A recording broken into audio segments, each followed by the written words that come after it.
Tapi sebenarnya bagaimana Mas Wisal melihat bahwa tidur aja itu bisa membuat keputusan finansial orang itu besar sekali, karirnya bisa rusak, bisa hancur gara-gara jam tidur, Oke. atau banyak hal di dunia ini terjadi problem besarnya karena kurang tidur.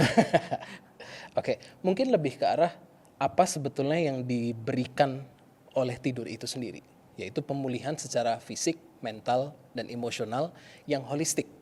Karena di luaran sana belum ada satu metode pemulihan yang bisa melakukan pemulihan secara holistik selain tidur.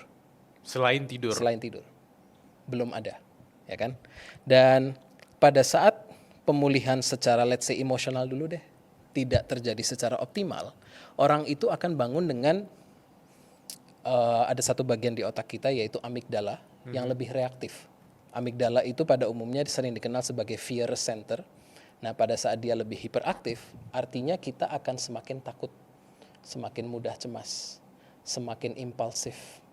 Ada bagian otak kita juga yang bicara rasional yaitu prefrontal cortex. Dia itu karena tidak mendapat tidur yang cukup, Yap. dia itu mengalami penurunan yang drastis. Sehingga kita jadi sulit berpikir logik, rasional, dan ini akan sangat berdampak pada decision making di perusahaan. Apabila seorang dengan posisi manajerial atau executive position kurang tidur, dia akan lebih mudah mengalami decision fatigue dan impulsive decision making. Dan itu bisa berdampak ratusan bahkan jutaan dolar untuk perusahaan. Karena satu keputusan yang salah karena dia impulsif tanpa menghitung resiko, itu kan bisa berdampak buruk untuk perusahaan. Yap. Terus leader yang kurang tidur, ya orang-orang yang kurang tidur pada umumnya lebih sulit berempati dengan orang lain. Nah, Anda bisa bayangin seorang leader atau executive position di dalam sebuah perusahaan tidak bisa berempati dengan timnya. Yap. Itu akan sulit banget dalam memimpin. Terus sudah lebih irrational, lebih impulsif, tidak bisa empati, dan itu kan kalau menurut saya itu disaster in leading a company. Belum ditambah kalau dilihat dari pemulihan fisik. Pada saat orang kurang tidur, sistem imunnya ngedrop. Lebih mudah sakit. Nah, Anda bisa bayangin kalau di perusahaan banyak yang mudah sakit. Ya. Ya. Absenteeism-nya kan lebih tinggi dan itu juga mengurangi output, mengurangi performance. Belum ditambah kalau dalam berpikirnya itu menjadi slow, cognitive capacity-nya menurun.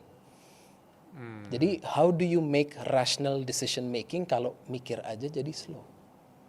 Kalau mood kita sedang nggak bagus, kita tidak bisa berpikir secara rasional, badan kita sedang nggak enak. So that is a disaster to a company. Bahkan ada sebuah studi yang menyatakan bahwa ini di US studinya, kurang tidur, dan di sini kurang tidur konteksnya adalah di bawah 6 jam, itu bisa merugikan perusahaan per satu orang itu sekitar 2.672 US dollar per tahun per orang. Itu sekitar 40 jutaan. Nah, itu nggak tahu apakah karena dari output yang menurun, performance yang menurun, atau level absen yang semakin tinggi. Seperti itu. Jadi in a corporate level, dan ini sebetulnya para pemimpin korporasi itu harus bisa melihat bahwa tidur itu sebetulnya key to optimizing performance, key to optimizing productivity. Dan itu harus menjadi sebuah strategi untuk meningkatkan produktivitas.